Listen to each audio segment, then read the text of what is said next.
भोजपुरी निर्गुण भजन लोकगीत गायिका अंजलि राही बेचन गुरु जी को श्रद्धांजलि समर्पित करती हूँ। एक लाइन बजा के आगे मास्टर।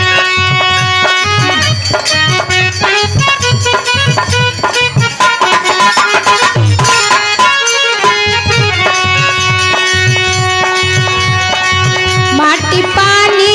सन के माकनवा बनले भैया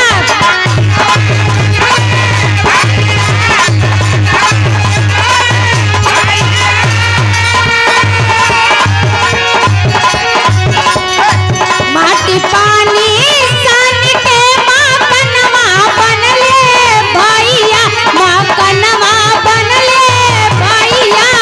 सोना यस माकनवा सामसनवा जरिए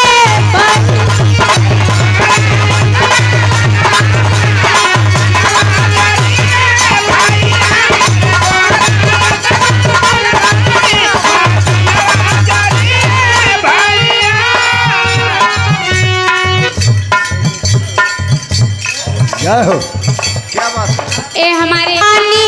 सन के माकनवा बनले भैया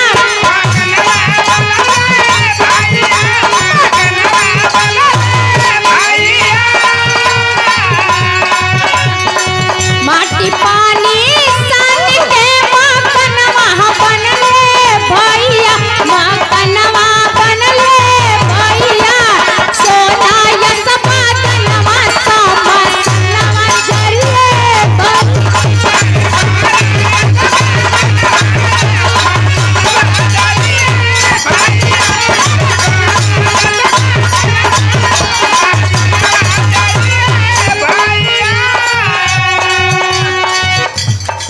जारी फूकी दी है तो के तोहरे परिवार हो